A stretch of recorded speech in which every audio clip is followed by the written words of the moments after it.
Let's bring in our buddy Nile Lawrence-Stample, of course, won a national title with Florida State, former member of the Cleveland Browns as well, and he goes into the night with Rick Ballou. What's going on? Enjoying the summer. It's getting hot. All that rain. It's here. This afternoon rain's coming in every single day. The way that it's supposed to be. You know, that's the way it's always been around here. But we get a little bit of a desert not too long ago, so I'm glad it's raining once again. Yeah, I agree. How's business? Everything going okay? Business is great. Dealing with this rain, but business is great, man. We really can't complain. Yeah. If you were the commissioner, with all of the turmoil, all of the changes, everything that we've seen in college football, as a former player, seeing it now, what is the one thing that Nile Lawrence-Stample would change? I would have to say it would be putting a limit on the amount of transfers that you can have as a player. I think that there's certain circumstances that really prompt a player to leave, but then I think it gets a little bit over the top. I think that if we can have only a couple transfers or even maybe just one transfer, then you're already getting 2 opportunities to make a decision. Yeah. I think that that's a big thing. And there's one bigger thing that we're not going to be able to change, but it is important to me, is accountability to these coaches, that in order to the program as well as to the player. It'll never happen, but a lot of these coaches are going around and they're pouring their heart and soul into these players and stuff. And these players and these families are taking it in, and then the coach is gone the next year. And then now these players have to figure out where they're going to go, what they're going to do. Are we have to transfer, go to the other side of the country just because we want to stay with that coach? And that's one thing, in a perfect world, we would figure out how to obligate these coaches to these players. When you won a national championship at Florida State 11 years ago, I'm just remembering now, every single member of that starting defense went to the NFL. A couple of guys off the bench went to the NFL.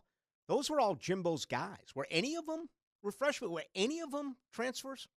I don't believe so. I want to say maybe there was a couple that prior to the season prior, there were a couple on our roster. I know Tank Carradine came but we recruited him, but then he had to go to obviously junior college. But there's nothing that's really shouting out to me that was any transfer guys that we had. Yeah, it's interesting. I think that even though that has benefited Florida State, I tend to agree with you. I think the true fan loves having a guy that they know and understand for 3, 4, 5 years. That's not college football as we know it. I think I asked you about this a year ago, but I want to re-ask it. I would think in your time that if you're a transfer guy and you come in, you got to earn your stripes. Now you're coming in and you're being asked to be a leader. We see that at the professional level with free agents, and to some extent, college football has become, with the transfer portal, free agency. But are you surprised that these guys come in now and they become immediate leaders of blue blood programs? Yeah, I think it's one of the things that you have to, if you, like I said, you have to get with it or get lost. If you're not able to see that some of these players are coming in here and making money and they're actually being fruitful for what they're doing, and you can't see that, you're not going to play. You're going to be in the transfer that next year. So if you're not getting with it, then you have to kind of go and find that next program. So I'm not surprised that it's happening, because at the end of the day, college football, when I was there, now it's cutthroat. You either are playing on the field or you're not. So if you're not understanding that this Mike linebacker came from this transfer, and unfortunately you're playing Will and you maybe wanted to play, you better figure it out. Yeah. You better fall in line. Now, Lawrence-Stample, our guest, joining Rick Ballou as we go into the night right here on this Thursday. It was a really good week for Florida State. They picked up 3 more recruits. The numbers are down verbally, only 6. But this is different now. 4-star, 5-star players.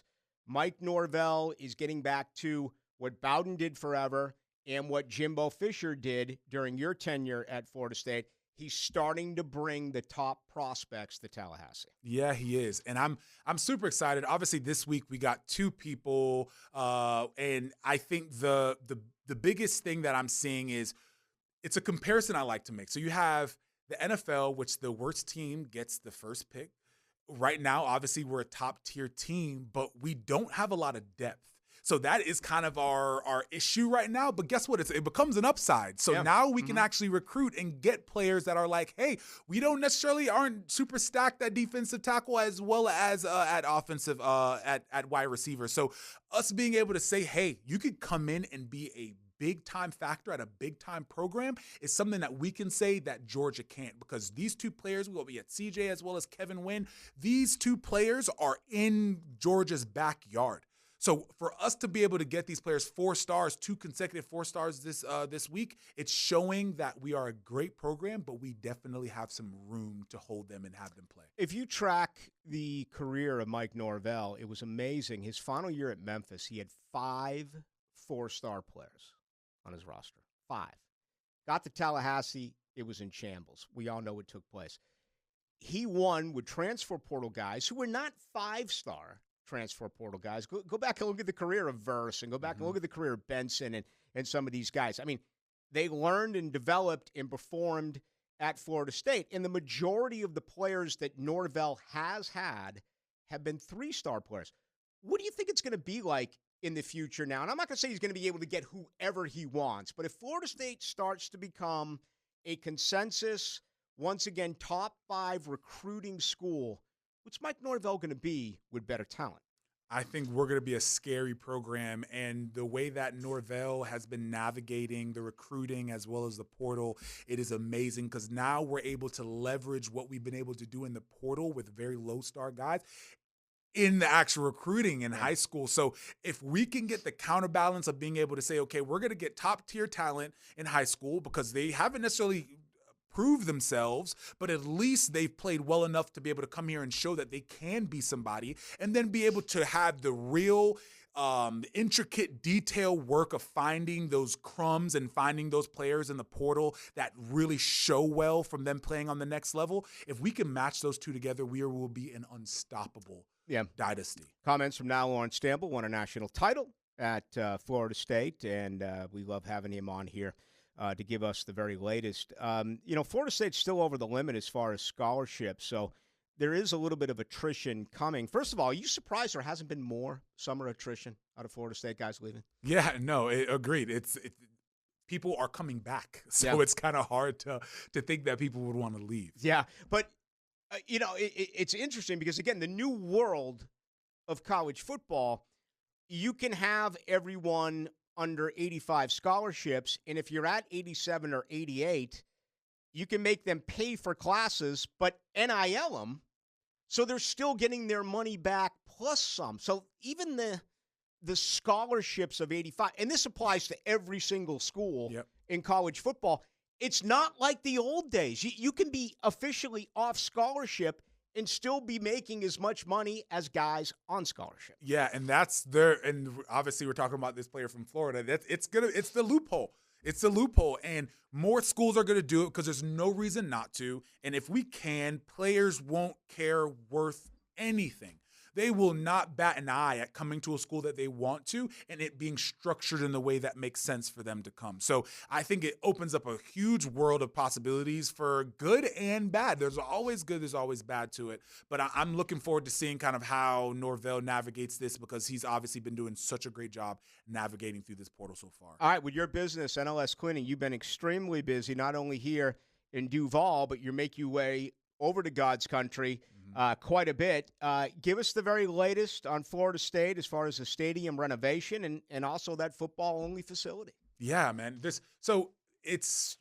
Florida State is one of actually the few teams in the ACC that actually has a specific football facility. So we're actually catching up. It seems like we're putting in about 150,000 square foot on this new facility and over $100 million worth of renovations. And it's going to be, for me, it hasn't changed a ton since I've been there. So a lot of the renovations that they're putting in are definitely needed. And you're talking about the gym where you have 16 different clubs that are working out in the same gym. Yeah.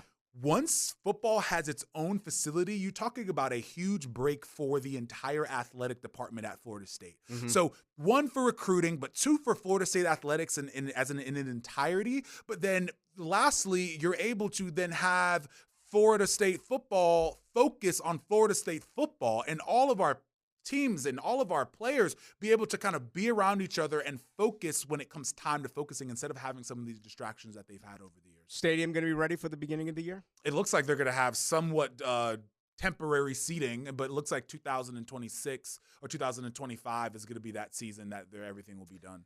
When I was over there in the late 80s and into the 90s, you watched how things changed, how you had to make the locker room appealing, more than appealing, a warm feeling for the players and the recruits. One of the major reasons why Jimbo left is he wanted that standalone facility. That was a huge problem. Clemson and Dabo got it. He didn't. I've heard people say, doesn't matter anymore. Standalone building, the latest. It's about the NIL. It's about the money. You just thoroughly broke down what's going on with this new facility at Florida State. As a former player and knowing some of the guys and what's going on now, how much does this mean now compared to just getting paid? So getting paid it is the top tier. It is the main reason. But I think that there's a few factors here that are in play, and it's going to be the keeping up with the Joneses. So whereas you have the NFL where the actual teams control almost everything in terms of the trades, in terms of this, in terms of the draft, the college is kind of a free-for-all. So the teams don't have the amount of leverage that they have like the NFL does. So I think colleges will continue to have to support the facilities and continue to renovate and continue to boost that in order to be able to have as much advantage as possible in order for these players to come and stay.